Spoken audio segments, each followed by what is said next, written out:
Juri yang manis itu, senyumanmu buatku candu. Maukah kalian menerima aku menjadi juara satu?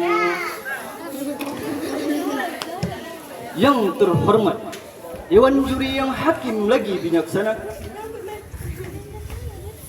Yang terhormat, abang-abang dan kakak kelas saya, khususnya Abang Andika, dan kawan-kawan seperjuangan fisabilillah. A'udzubillahi minasyaitonir rajim. Bismillahirrahmanirrahim.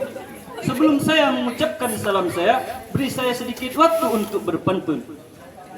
Ibu Haji ingin makan ketupat. Makan ketupat pas lagi hangat. Jika kalian umat Nabi Muhammad, jawab salam saya dengan semangat. Assalamualaikum warahmatullahi wabarakatuh. Waalaikumsalam warahmatullahi wabarakatuh.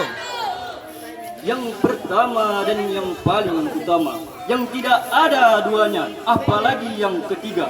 Marilah kita bersyukur atas kehadiran Allah Subhanahu wa taala yang telah memberi kita nikmat, beribu-ribu nikmat sehingga kita dapat berkumpul di tempat yang kita cintai ini. Yang kedua, tidak lupa pula kita bersalawat kepada junjungan alam buah kasih Aminah, putra Abdullah, kekasih Allah. Siapa lagi kalau bukan Nabi Yuna Muhammad sallallahu alaihi wasallam, dengan melafazkan Allahumma salli wa sallim wa barik alaihi. Terima kasih saya ucapkan kepada MC yang sudah memberi saya sedikit waktu untuk menyampaikan ceramah saya yang singkat ini. Berdirinya saya di sini bukan seperti Ronaldo yang menggiring bola ke sana kemari, dan bukan pula seperti Pakung Liberty yang berdiri tanpa arti. Tapi berdirinya saya di sini ingin menyampaikan ceramah saya yang berjudul Kelahiran Nabi dan Misi Dakwah Nabi Yuna Muhammad sallallahu alaihi wasallam. Pada tanggal 12 Rabiul Awal, bertepatan di hari Senin, lahirlah ke dunia Nabi Muhammad sallallahu alaihi wasallam dengan membawa ajaran Islam dan membangun akhlak generasi muda.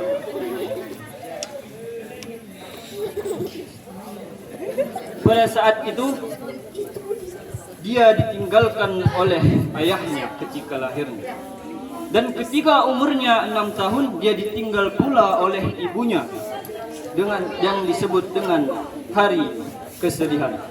Dan ketika itu dia diasuh oleh kakeknya sampai berusia 8 tahun. Dan berusia 8 tahun, sesudah genapnya 2 tahun, meninggal pula lah kakeknya yang bernama Abu Thalib, dan disambung pengasuhannya dengan pamannya Abu Thalib.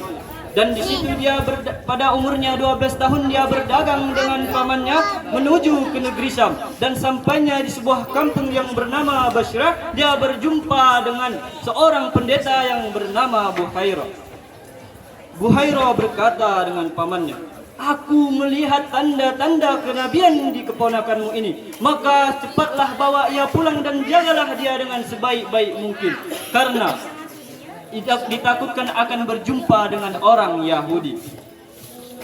Dan yang kedua, misi dakwah Rasulullah sallallahu alaihi wasallam. Yang pertama misinya adalah mengajarkan kehidupan dengan manusia. Nabi Muhammad sallallahu alaihi wasallam dilahirkan, diutus ke dunia untuk mengajarkan kehidupan bagi manusia. Yang disebutkan dalam surah Al-Anbiya ayat 25 yang berbunyi, "Wa ma arsalna min qablik mir rasulin illa nuhi ilaihi annahu la ilaha illa ana fa'budun." Yang artinya, dan tidak kami utus seorang rasul pun sebelum engkau Muhammad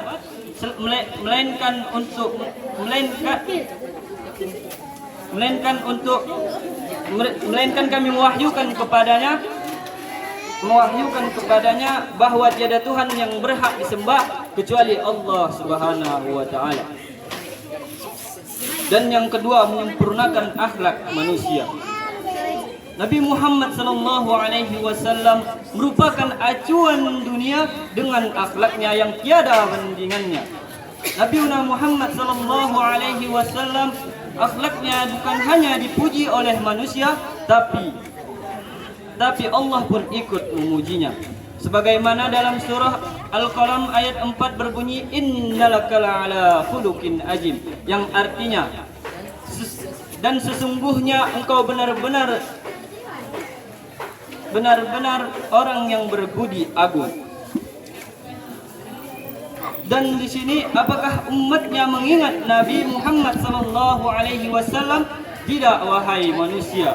Kenapa tidak? Karena di mana-mana orang mengikuti Maulid Nabi, tapi mereka sedang berkeliaran tanpa mengikutinya.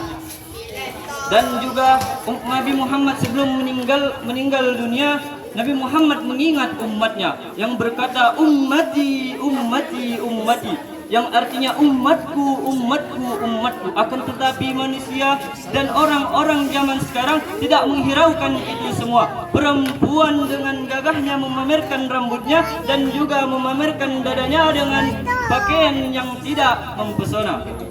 Dan juga laki-laki membuat anak dan kabur entah kemana. Astagfirullah, na'udzubillahi tsumma na'udzubillah. Mungkin ini saja pidato yang bisa saya sampaikan.